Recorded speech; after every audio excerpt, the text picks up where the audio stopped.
بل هو آیات بینات فی صدور الذین اوتوا العلم بل هو آیات بینات فی صدور الذین اوتوا العلم.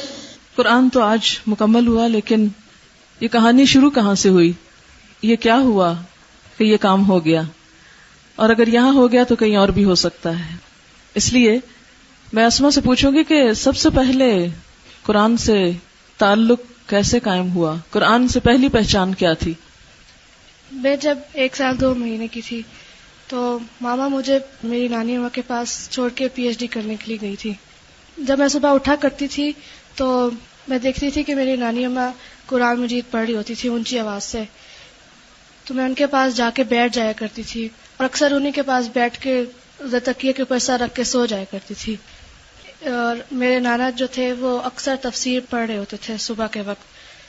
اس کے بعد جب میں تھوڑی سی بڑی ہوئی تو انہوں نے مجھے کلمہ سکھایا، اور اس کے بعد آہستہ آہستہ انہوں نے مجھے قاعدہ پڑھانا شروع کر دیا، اور پھر اس کے بعد انہوں نے مجھے نماز بھی سکھائی تھی جب میں 5 سال کی تھی. تو اصل میں یہ سارا کریڈٹ میرے والدین کو جاتا ہے، مجھ کو نہیں جاتا، کیونکہ اس کی بنیادوں میں ان کی تربیت ہے، جن کی تربیت میری بنیادوں میں ہے. تو پھر اس کے بعد کیا ہوا اسما کہ حفظ کرنے کا خیال کیسے آ گیا؟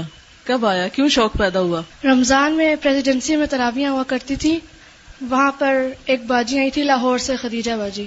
انہوں نے حفظ کیا ہوا تھا اور وہ اس رمضان میں تراویحیں سنا رہی تھیں، اور میں نے پہلی دفعہ دیکھا تھا کہ کوئی لڑکیاں تراویحیں سنا رہی ہو. تو جب میں نے ان کو دیکھا تو مجھے بہت شوق پیدا ہوا. میں نے کسی کو بتایا تو نہیں، لیکن میں نے دل میں سوچا کہ میں ضرور حفظ کروں گی اور میں بھی انشاءاللہ ضرور تراویحیں سناؤں گی. تو پھر ابتدا کیسے ہوئی؟ میں OPF گرلز کالج اسلام آباد میں کلاس 6 میں پڑھتی تھی. تو ہمارا اسپورٹس ڈے ہونے میں صرف 2 مہینے رہ گئے تھے. ہمیں ہر روز PT کی پریکٹس کروائی جاتی تھی اسمبلی کے بعد. اس کے بعد جب 2 ہفتے رہ گئے تو مارچ پاسٹ کی تیاری شروع ہوگی. تو میں نے کہا میں نے ضرور اس میں حصہ لینا ہے. اس کی پریکٹس کرتی رہی، میرے سارے مسلز پل ہو گئے اور مجھے بخار بھی چڑھتا رہا. لیکن میں نے گھر آ کے نہیں بتایا کہ مجھے بخار چڑھتا ہے یا اس طرح سے، کیونکہ مجھے یہ ڈر تھا کہ ماما مجھے نہیں جانے دیں گی اسپورٹس ڈے پہ. تو اس لیے پھر بھی میں اسپورٹس ڈے پہ گئی، اور جس دن اسپورٹس ڈے ہوا اس دن میں جب واپس آئی تو مجھے کافی تیز بخار تھا. پھر اس کے بعد ماما نے مجھے اسکول بھیجا جب میرا بخار اتر گیا. تو اس دن ماما کہتی اب تم صحیح ہوگی، اب تم چلی جاؤ اسکول. جب میں اسکول سے واپس آئی تو مجھے پھر سے 104 پہ بخار چڑھا ہوا تھا. تو پھر ماما نے کہا اب نہیں میں نے اس کو اسکول بھیجنا. پھر ماما نے کہا کہ تم حفظ شروع کر دو. پھر 18 فروری کو ماما نے قاری صاحب کو بلایا تھا اور قاری صاحب سے میں نے حفظ شروع کیا تھا، اور 15 دن میں نے 30th پارہ ختم کیا. آپ کی آواز کچھ سدیس سے بھی ملتی جلتی ہے، اس کے پیچھے کیا راز ہے؟ اکثر لوگ کہتے ہیں چھوٹا سدیس. جب میں نے قاری صاحب سے نازہ ختم کیا تھا تو میں پہلے قاری صاحب سے پڑھا کرتی تھی، اور جتنے عرصے تک میں قاری صاحب سے پڑھتی رہی ہوں قاری صاحب مجھے یہی کہتے رہے تھے کہ اونچی آواز سے پڑھا کرو اور جیسے میں پڑھتا ہوں ویسے پڑھا کرو. تو پھر میں اسی طرح سے کوشش کرتی تھی اور پھر آخر میں نے قاری صاحب کی طرح سے پڑھنا سیکھ لیا تھا. جس دن میرا نازلہ ختم ہوا اسی دن ماما مجھے عمرے پہ لے کے گئی. جب ادھر گئی تو حرم میں جب میں نے قاری سدیس کی آواز سنی تو مجھے بہت اچھی لگی. تو میں نے کہا میں ان کی بھی ضرور سیکھوں گی. جب میں اپنے قاری صاحب کی سیکھ سکتی تو میں ان کی کیوں نہیں سیکھ سکتی. پھر ماما نے وہاں سے کیسٹس لی تھی.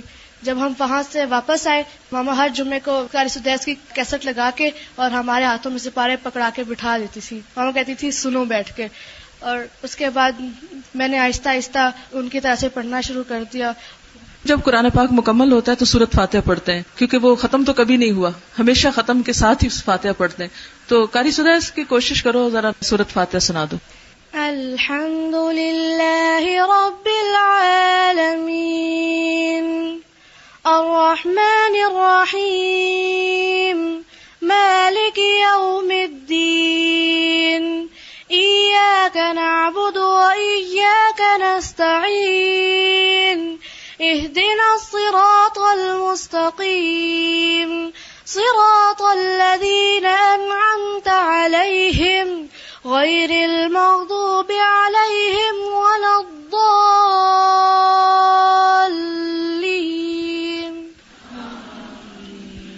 نقل اتارنا اگرچہ بری بات ہے لیکن اچھے کام کی نقل کرنا اچھا ہے. آمنہ بہت خوبصورت قرآن پڑھتی ہے. اسما ویسا تو نہیں پڑھ سکتی لیکن آج مجھے کہہ رہی تھی کہ میں آمنہ باجی کی طرح پڑھنے کی کوشش کرتی ہوں.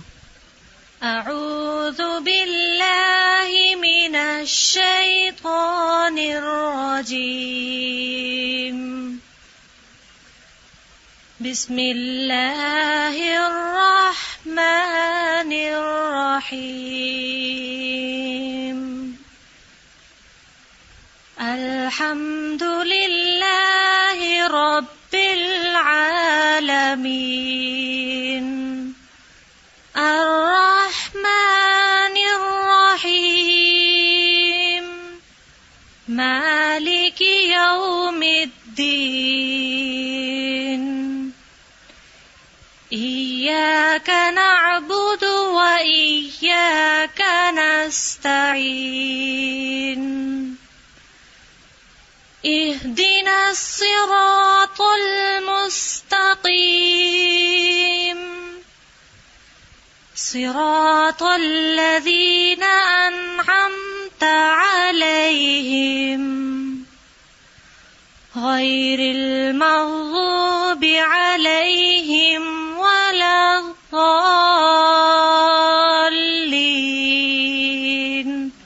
آمین. پانی آ جائے تو تیمم چلا جاتا ہے، اصل ہو تو نقل کی ضرورت نہیں. ان کے ایک استاد تھے قاری عطا صاحب، تو انہوں نے ان کو تجوید سکھائی تھی اور قرات سکھائی تھی. اصلاح کر رہی ہے میری کہ کیونکہ تجوید اور قرات میں فرق ہے، تو کچھ تھوڑی سی ان کی محنت کا نمونہ بھی دکھاؤ، انہوں نے جو محنت کی تھوڑی سی. اعوذ باللہ من الشیطان الرجیم بسم اللہ الرحمن الرحیم الف لام را تلک آیات الکتاب المبین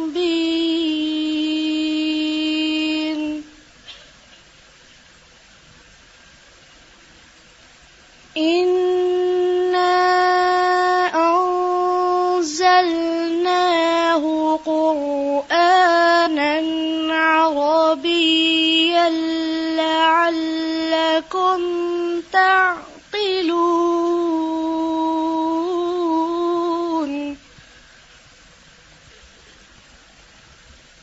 نحن نقص عليك أحسن القصص بما أوحينا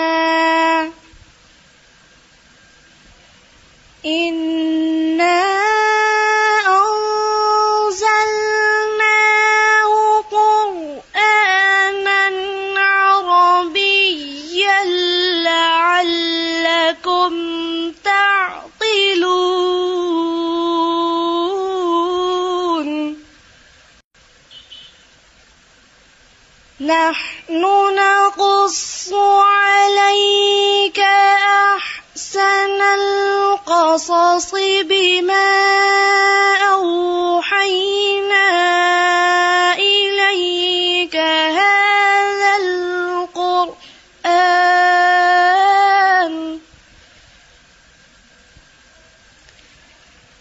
وإن كنت من قبله لمن الغافلين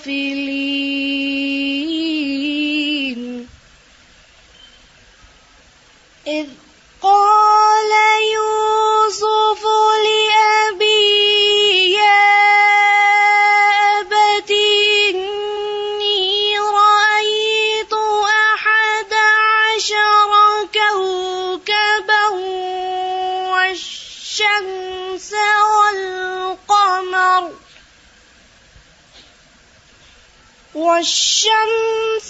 والقمر رأيتهم لي ساجدين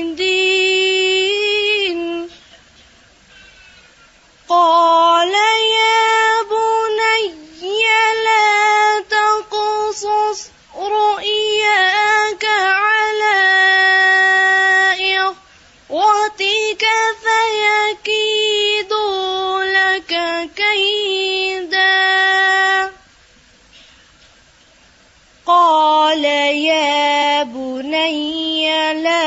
تقصص رؤياك على إخوتك فيكيدوا لك كيدا إن الشيطان للإنسان عدو مبين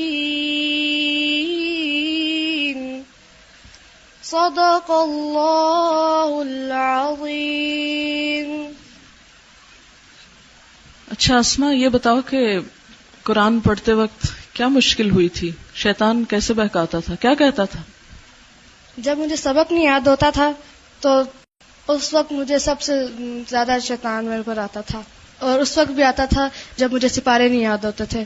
تب میرا دل کرتا تھا کہ بس میں سب کچھ چھوڑ دوں، میں نے کوئی نہیں حفظ کرنا. میں ہر وقت میں جب بھی مجھے سبق نہیں آتا تو میں کہتی تھی میں نہیں حفظ کر سکتی، اور کافی عرصے تک بس میرے اندر یہی رہا کہ میں حفظ نہیں کر سکتی، اور میں یہی کہتی رہی. پہلے میں قاری صاحب سے پڑھتی تھی، پھر میں حفظ پان چلی گئی، پھر حفظ پان سے میں گجرات چلی گئی، اور پھر گجرات سے میں واپس آ گئی. اور پھر میں نے ماما سے کہا میں نے حفظ نہیں کرنا. ماما نے کہا ٹھیک ہے نہ کرو. پھر آمنہ باجی کو ماما نے بلایا، اور آمنہ باجی نے مجھے بہت سمجھایا کہ تم کر سکتی ہو، لیکن تمہارے اندر سے شیطان آ رہا ہے، اور شیطان تو نہیں چاہتا کہ تم حفظ کرو. پھر میں نے ماما سے کہا کہ نہیں میں نے حفظ کرنا ہے. جب میں نے خود ہی کہا پھر ماما نے کہا ٹھیک ہے کر لو. پھر اس کے بعد آمنہ باجی نے پارے پکے کروانا شروع کیے، اور اس دوران بھی میں یہی کہتی تھی کہ میں نے نہیں حفظ کرنا، میں سبق نہیں شروع کروں گی. اور میں نے کافی عرصہ سبق چھوڑا رکھا. جون 22 کو میں گجرات سے آئی تھی، اور اس کے بعد میں سپٹمبر تک میرا خیال ہے میں نے سبق نہیں شروع کیا تھا، سٹاپ کر دیا تھا بالکل میں نے. اور تب میرے 12 بھی نہیں ہوئے تھے. تو آمنہ باجی نے وہ آہستہ آہستہ ساتھ ساتھ مجھے تھوڑا تھوڑا سبق کرواتی گئی، اور وہ پارا بھی کمپلیٹ کروایا، اور پیچھے سے پارے پکے کروائے. اس کے بعد آمنہ باجی کے ایگزامز آ گئے، پھر میں حفظ پان چلی گئی. اس کے بعد آمنہ بتائے گی پھر کیا ہوا؟ یہ آخری جو سپارے ہیں 15 سپارے، یہ کتنے عرصے میں یاد ہوئے؟ یہ پھر صراط الجنہ آئی 2 فروری کو 99 میں، تو پھر اس کو میں نے قرآن پاک حفظ کروانا شروع کیا. اور یہ جو آج 30 اپریل ہے، تو یہ اتنے عرصے میں اس نے سارے سپارے حفظ کیے. اور اس میں بیچ میں عید کی چھٹیاں بھی ہم نے کی ہوئی تھی، 15 دن کی چھٹیاں تھیں، اور یہ اس نے کیا. اور بہت محنت سے اس نے پڑھا. بیچ میں پھر یہ کہتی تھی میں ابھی نہیں کر سکتی ہوں، میں سبق نہیں یاد کر سکتی. تو پھر میں نے کہا کہ اب اتنا کر لیا، اتنا سا رہ گیا. اور یہ ہوتا ہے کہ جب تھوڑے سے سپارے رہ جاتے ہیں تو پھر قرآن پاک حفظ کرنا بہت مشکل ہو جاتا ہے، بہت زیادہ. تو مجھے تو خود یقین نہیں آتا، اور اس کو بھی خود یقین نہیں آتا کہ یہ کیسے ہو گیا اتنی جلدی. بس اللہ تعالیٰ نے مکمل کروا دیا. اور تھوڑا تھوڑا یہاں پر یاد کرتی تھی، لیکن میں یہ نہیں بتاؤں گی کہ کتنا کتنا یاد کر کے اس نے مجھے سنایا ہے. اتنی محنت کر کے اس نے پڑھا ہے. وہاں پر گھر جیسا اس کو وہاں پر نہیں ملا سب آرام، لیکن پھر بھی کچھ تو کھونا ہی پڑتا ہے اتنی بڑی چیز کو پانے کے لیے. الحمدللہ آج یہ قرآن پاک حفظ کر چکی. یہ بتانا صرف اس لیے مقصود تھا کہ شیطان آخری دم تک ساتھ نہیں چھوڑتا کہ تم نہیں کر سکتے نہیں کر سکتے، لیکن جب اللہ کی مدد ہوتی ہے. جب یہ آخری چانس تھا، میں نے اسما کو یہ گھر سے کہہ کے بھیجا تھا، اسما اب بھیج رہی ہوں، اس کے بعد نہ کہیں بھیجوں گی اور نہ تم قرآن پڑھو گی، اگر پڑھنا ہے تو اب یہیں پڑھنا ہے. اور اس کو بھیج دیا 3 فروری کو آمنہ کے ساتھ. اور اس کے بعد میں نے دعا شروع کر دی، اور میں صرف دعا کرتی رہی کہ یا اللہ اب تو عزت رکھنا، یہ بہت جگہ سے واپس آ چکی ہے، اب اگر یہاں سے بھی واپس آ گئی تو میری خیر نہیں کہ میں ساری دنیا کو پڑھا رہی ہوں اور میرے بچے جاہل رہ جائیں، یہ کیسے ہوگا. اور میں نے بہت عاجزی اور زاری کے ساتھ، آج صبح بھی بات ہو رہی تھی نا سورۃ یوسف میں، کہ جب بچوں کی سرکشی سامنے آئے تو اس کا حل صرف دعا ہے. اور دعا کی، اور الحمدللہ ان 2.5 مہینوں میں 15 پارے حفظ ہوئے، جو اتنے عرصے میں سٹاپ آپ دیکھیں 6 مہینے کے لیے چپ کر کے بیٹھ گئی کہ نہیں کرنا. آپ سوچ سکتے ہیں کہ ایک ماں کی، ایک باپ کی، ایک گھر والوں کی کیا حالت ہوتی ہوگی کہ بچہ آگے نہیں چل رہا. لیکن لا تیأسوا من روح اللہ، لا تقنطوا من رحمت اللہ، اللہ کی رحمت سے کبھی بھی مایوس نہ ہو. کبھی کہیں سٹاپ لگے، کہیں بریک آئے، کہیں اندھیرا آ جائے تو بس صبر کے ساتھ جمے رہیں، اللہ سے مدد مانگیں. اور ٹوٹل